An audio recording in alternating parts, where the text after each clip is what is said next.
Assalamualaikum warahmatullahi wabarakatuh. Perkenalkan, saya Dinda Araini dengan NPM 2405170-234P.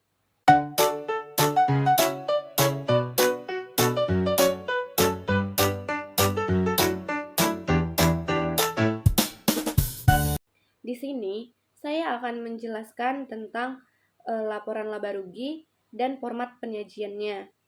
Sebagaimana yang sudah kita tahu, laporan laba rugi adalah suatu laporan keuangan yang wajib dibuat oleh suatu perusahaan dalam kurun waktu 1 tahun maupun 1 bulan.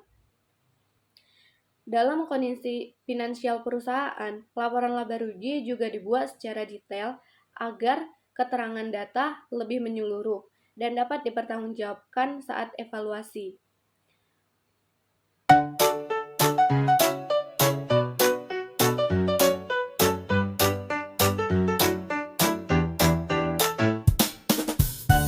Yang kedua ada format laporan keuangan. Dalam menyusun laporan keuangan, ada 2 format yang dapat kita gunakan.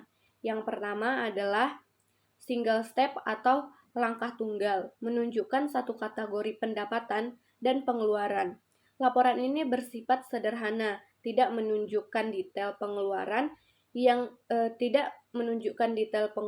yang terjadi dan tidak digunakan hanya digunakan oleh perusahaan pemula, sedang merintis atau UMKM. Dan yang kedua ada multiple step atau sering disebut dengan multi langkah, digunakan para ahli dengan memisahkan akun biaya dan akun yang relevan, lebih mendetail dan digunakan berdasarkan fungsinya. Laporan ini dibuat berdasarkan standar yang sudah digunakan oleh perusahaan dagang besar ataupun pemangku kepentingan seperti kreditor dan investor. Tidak hanya itu, untuk laporan keuangan ada beberapa fungsi untuk memenuhi kebutuhan informasi dan pengambilan keputusan dan memenuhi ketentuan perbankan. Laporan laba rugi harus dibuat pada akhir bulan maupun akhir tahun berdasarkan interval yang sudah disepakati beberapa pihak, dikarenakan adanya fungsi khusus dari setiap perhitungan skala dan sesuai jadwal. Mungkin beberapa dari kita bertanya, apa sih fungsinya membuat laporan laba rugi? Di sini ada 3 fungsi laporan laba rugi. Yang pertama, menjadi bahan evaluasi keuangan. Ketika perusahaan sudah berjalan 1 tahun, 1 bulan, maupun 1 minggu, pasti ada transaksi-transaksi yang terjadi, transaksi keuangan yang terjadi. Pengeluaran uang masuk. Nah, akumulasi dari transaksi keuangan inilah yang menjadi catatan laba rugi perusahaan. Dan yang kedua, mengetahui perkembangan perusahaan. Bisa dilihat dari posisi keuangannya. Nah, untuk melihat posisi keuangan, biasanya kita cukup melihat dari laporan laba ruginya.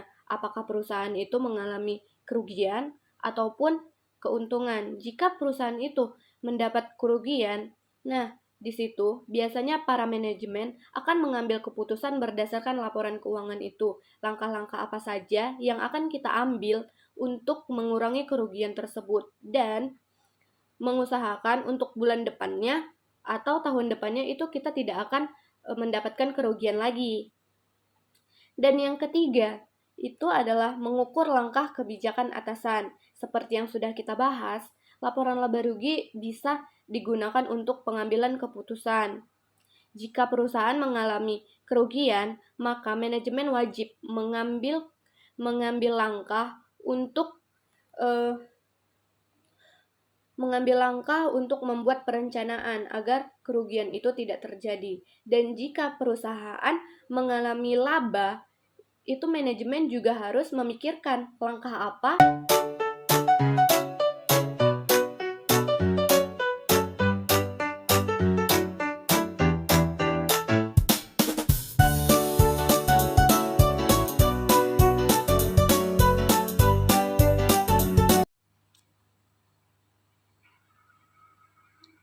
Baik, kita akan menjelaskan laporan laba rugi UD Buana ini dengan lebih detail menganalisis setiap komponen atau hubungan satu sama lainnya. Laporan ini dihasilkan dari worksheet yang telah dikerjakan, yang telah dibuat. Ini adalah penampakan laporan worksheet. Di sini ada trial balance, adjustment, trial balance after adjustment, profit and loss atau laba rugi. Di sini ada juga balance sheet. Profit loss itu kita buat dari laporan worksheet ini. Ini adalah bentuk laporan laba rugi dari perusahaan UD Buana. Di sini kita melihat ada income. Income adalah pendapatan. 1.601.300.000 rupiah. Ini adalah total pendapatan kotor yang diperoleh UD Buana dari penjualan barang atau jasa kepada pelanggan sebelum dikurangi dari retur atau diskon. Mari kita lihat diskonnya. Diskon di sini adalah 50 juta. 50 juta ini kita melihat dari worksheet. Sales return. Kita melihat pada kolom loss and profit. Di sini ada sejumlah 50 juta.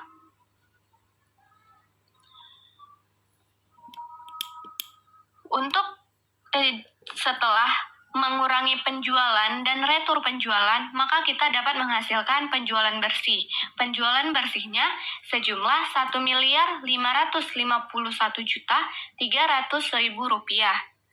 Dan di sini ada other income, pendapatan lain-lain, interest revenue sejumlah 11.420.000 rupiah.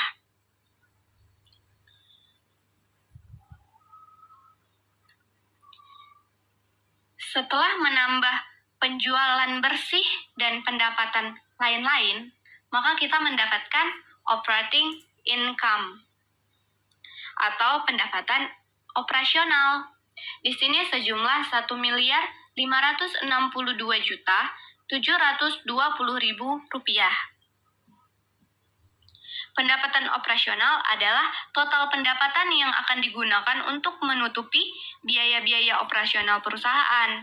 Ini termasuk dari pendapatan penjualan inti dan pendapatan lainnya yang terkait secara langsung atau tidak langsung dengan operasi. Lalu selanjutnya ada harga pokok penjualan. Cost of goods sold.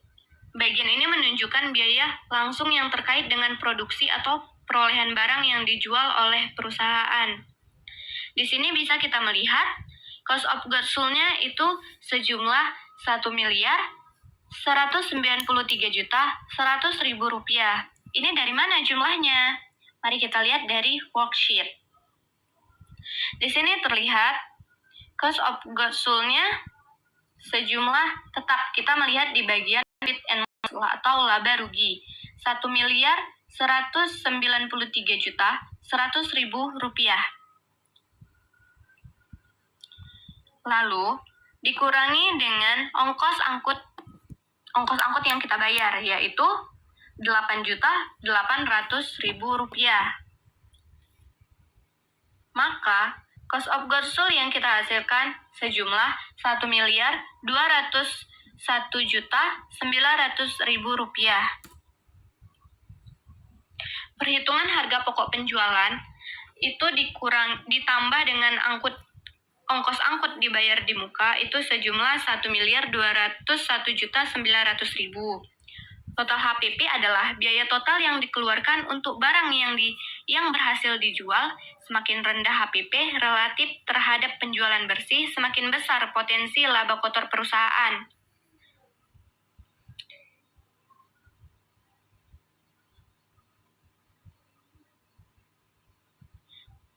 Di sini ada laba kotor, yaitu operating profit. Ini dari mana kita mendapatkan hasilnya? yaitu perhitungannya adalah pendapatan operasional sejumlah 1.562.720.000 rupiah dikurangi dengan total COGS atau cost of goods sold, yaitu sejumlah 1.201.900.000 rupiah, mendapatkan hasil 360.820.000 rupiah. Laba kotor adalah ukuran pertama probitabilitas perusahaan, menunjukkan berapa banyak uang yang tersisa dari penjualan setelah dikurangi biaya langsung untuk menghasilkan atau membeli barang yang dijual. Laba kotor ini yang akan digunakan untuk menutupi biaya operasional lainnya. Lalu di sini bisa kita lihat ada operating expense. Bagian ini mencakup semua biaya yang dikeluarkan untuk menjalankan operasi bisnis sehari-hari, tidak termasuk biaya produksi langsung. Di sini kita lihat ada kode 6, itu kalau di dalam akuntansi, ini adalah kode untuk pengeluaran. Mari kita lihat sheet. Di sini ada iklan, bayar telepon, listrik, ada asuransi, kita masukkan ke profit and loss. Di sini ada beban iklan sejumlah 875.000. Beban telepon dan listrik ada 11.875.000. Lalu beban perlengkapan ada 9.700.000. Lalu beban piutang tak tertagih itu adalah 5.472.000. Ada juga beban konsultan itu 11 juta. Ada 17.750.000. Dan beban lainnya yang ada di sheet ini di sini kita masukkan semuanya. Lalu di sini adalah total operating expense kita, total pengeluaran operasional, yaitu jumlah 188.225.000 rupiah. Lalu di sini menghasilkan laba usaha 172.590.000 rupiah. Ini dihasilkan dari operating profit dikurangi dengan total operating expense. Lalu di sini ada other expense atau beban lain-lain. Di sini beban lain-lainnya ada beban bunga, beban pajak penghasilan, lalu ada beban jasa bank. Di sini sejumlah 19.330.000 rupiah. Lalu laba bersih dari PT UD Buana adalah 153.265.000 rupiah. Ini adalah angka paling penting dalam laporan laba rugi karena menunjukkan jumlah keuntungan yang sebenarnya diperoleh perusahaan setelah semua pendapatan, biaya operasional, dan biaya non-operasional termasuk pajak diperhitungkan. Laba bersih ini adalah apa yang tersedia untuk milik usaha atau diinvestasi kembali dalam bisnis. Secara singkatnya, laporan ini memberikan gambaran yang jelas tentang bagaimana suatu perusahaan menghasilkan uang dan bagaimana uang tersebut digunakan atau menjadi biaya selama periode pelaporan. Ini adalah alat penting untuk manajemen dalam membuat keputusan strategis dan operasional.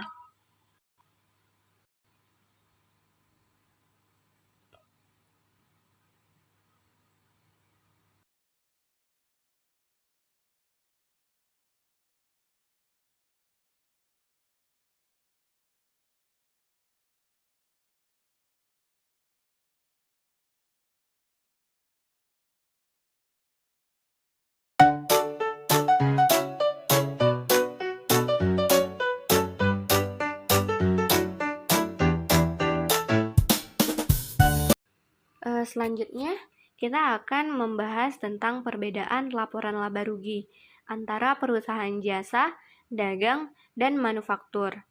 Laporan laba rugi secara umum adalah laporan keuangan yang merangkum pendapatan, beban, serta laba atau rugi perusahaan selama periode tertentu. Meskipun tujuannya sama, yaitu menunjukkan kinerja keuangan perusahaan, terdapat perbedaan signifikan dalam komponen laporan laba rugi antara perusahaan jasa, dagang, dan manufaktur. Perbedaan ini umumnya terletak pada sifat operasional bisnis masing-masing. Berikut adalah perbedaan utama laporan laba rugi perusahaan jasa, dagang, dan manufaktur. Mari kita mulai dari perusahaan jasa. Di perusahaan jasa hanya menawarkan layanan atau keahlian, bukan produk fisik. Contohnya seperti salon, firma hukum, konsultan, jasa transportasi. Untuk akun pendapatan, umumnya berasal dari pendapatan jasa, seperti service revenue yang diperoleh dari pemberian layanan kepada pelanggan, seperti pemberian upah. Di perusahaan jasa, HPP tidak ada laporan laba rugi perusahaan jasa. Hal ini karena perusahaan jasa tidak memproduksi atau membeli barang untuk dijual kembali.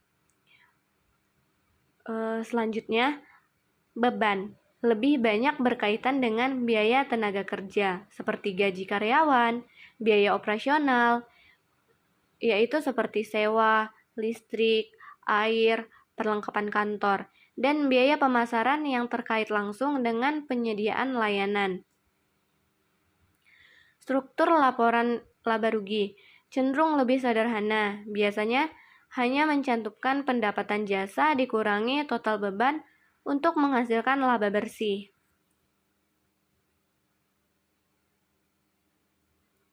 Yang kedua, ada perusahaan dagang.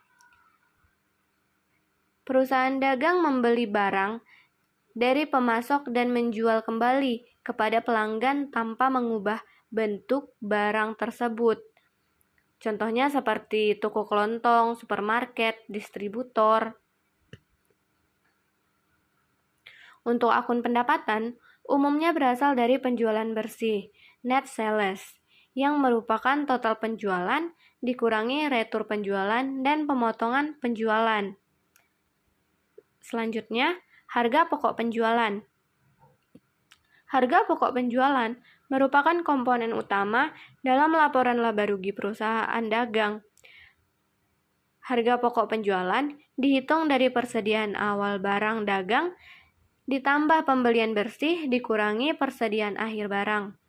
Pembelian bersih melibatkan pembelian, ongkos angkut pembelian, dikurangi retur pembelian dan potongan pembelian. Untuk akun laba kotor, dihitung dengan mengurangi harga pokok penjualan dari penjualan bersih.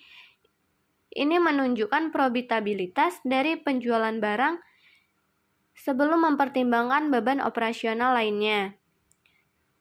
Selanjutnya ada akun beban, meliputi beban operasional seperti beban penjualan, yaitu gaji staf penjualan dan biaya iklan. Beban administrasi umum seperti gaji staf administrasi, sewa kantor, listrik, dan depresiasi.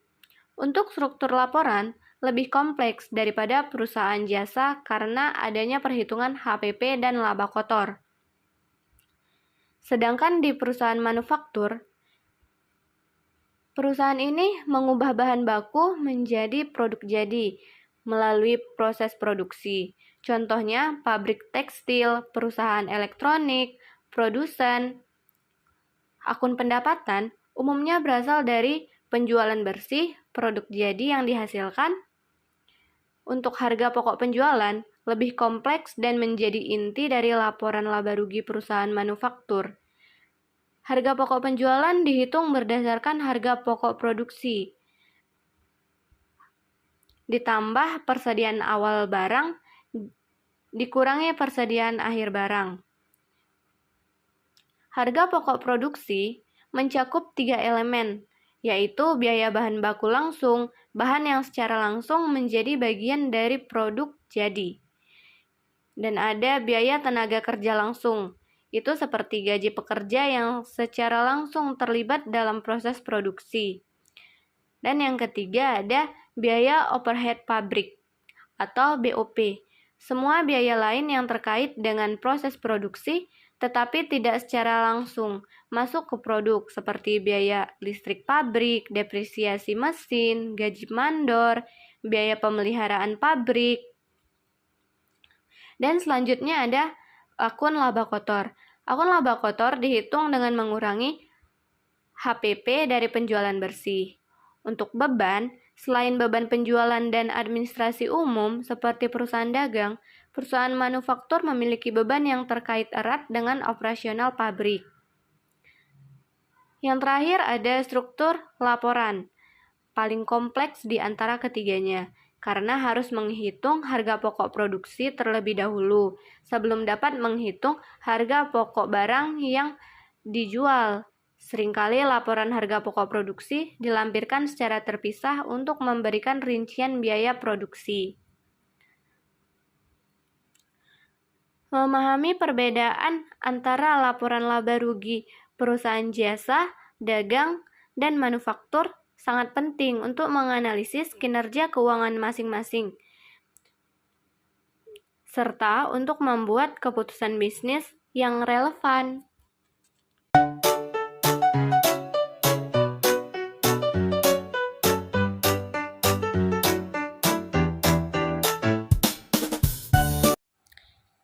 Baik, kesimpulannya pada video hari ini, sebagaimana kita sudah membahasnya dari awal video sampai akhir, kita sudah mempelajari tentang pengertian laporan laba rugi, fungsi laporan laba rugi, format laporan laba rugi, serta cara perhitungan laporan laba rugi. Laporan laba rugi memiliki beberapa fungsi, di antara lain ada 3 fungsi, yaitu yang pertama, mengukur kinerja keuangan, yang kedua, sebagai dasar pengambilan keputusan, dan yang ketiga, sebagai acuan untuk perencanaan dan pengendalian. Format laporan laba rugi ada 2, yaitu single step yang umum digunakan pada perusahaan yang baru merintis seperti UMKM atau perusahaan kecil lainnya. Dan format yang kedua adalah multiple step, yaitu format laporan yang lebih detail dan lebih rinci. Umum dipakai pada perusahaan-perusahaan besar dengan standar akuntansi yang lebih stabil. Secara keseluruhan, laporan laba rugi adalah instrumen vital dalam dunia akuntansi dan bisnis, memungkinkan kita untuk tidak hanya membaca angka saja, namun kita paham cerita di balik angka-angka tersebut atau cerita di balik laporan laba rugi tersebut. Beberapa perusahaan sudah menetapkan beberapa aplikasi yang akan digunakan pada perusahaan tersebut, seperti aplikasi Accurate, Mayop, Ivka, yang dimana aplikasi tersebut sudah menyediakan berbagai laporan. Salah satunya adalah laporan laba rugi. Jadi, untuk setiap accounting ataupun siapapun yang ingin menghitung laporan laba rugi atau menyusun laporan laba rugi akan lebih dimudahkan dalam menyusun laporan laba rugi. Karena di awal pengerjaan kita sudah menginput untuk transaksi-transaksi pada umumnya seperti pengeluaran uang, pemasukan, antara lebih sederhananya seperti kita membeli barang, itu kita sudah menginput pada sistem yang telah disediakan. Dan pada akhir bulan untuk menyusun laporan laba rugi, itu kita memerlukan data-data tersebut, di mana kita memerlukan data penjualan, data pembelian. Maka jika kita menggunakan sebuah aplikasi akuntansi yang menyediakan laporan keuangan ataupun laba rugi, kita sudah dipermudah untuk mendapatkan laporan tersebut. Namun, Tidak semua perusahaan menggunakan aplikasi yang ada. Banyak juga perusahaan yang masih menggunakan aplikasi manual seperti Excel. Namun, setiap perusahaan biasanya sudah memiliki formatnya tersendiri. Jadi, tidak perlu untuk menginput satu persatu lagi. Ada beberapa perusahaan yang masih menggunakan laporan manual seperti ditulis di buku. Itu biasanya adalah bisnis-bisnis yang masih merintis, bisnis yang kecil seperti toko-toko kelontong yang ada di pinggir jalan. Mereka masih menggunakan laporan laba rugi yang sangat manual. Namun, tidak dapat dipungkiri jika ada toko-toko ataupun perusahaan-perusahaan kecil yang sudah menggunakan aplikasi akuntansi untuk membuat laporan laba ruginya. Harus kita ingat, laporan laba rugi itu sangat penting dalam dunia bisnis karena laporan laba rugi dapat melihat dan menilai perusahaan kita atau bisnis kita dalam keadaan baik atau buruk. Bisnis kita perlu penanganan pengendalian keuangan yang cukup stabil. Oleh karena itu, laporan keuangan harus kita buat dalam sekurang-kurangnya dalam 1 tahun. Dari awal video, kita sudah mempelajari tentang pengertian laporan laba rugi, format laporan laba rugi, dan serta perhitungan laporan laba rugi. Dalam format laporan laba rugi, itu terdapat 2 hal, yaitu ada pendapatan dan pengeluaran.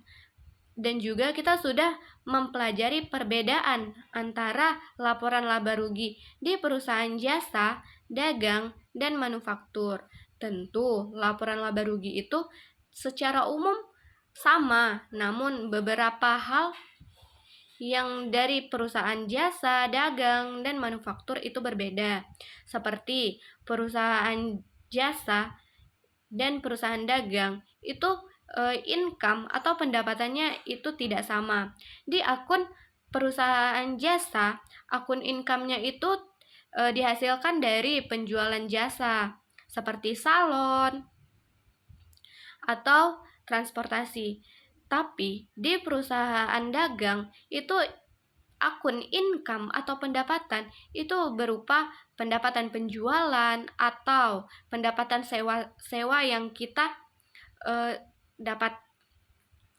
Nah, tapi di perusahaan jasa, perusahaan dagang, perusahaan manufaktur itu terdapat akun beban yang dimana beban itu adalah biaya yang kita keluarkan. Seperti di perusahaan jasa, itu beban yang kita keluarkan hanya sekitaran sewa gedung ataupun pembayaran listrik untuk menjalankan bisnis kita. Di perusahaan dagang itu kita ada beban penjualan, dan di perusahaan manufaktur itu beban terbagi lagi menjadi banyak, seperti ada beban tenaga kerja langsung, beban tenaga kerja tidak langsung.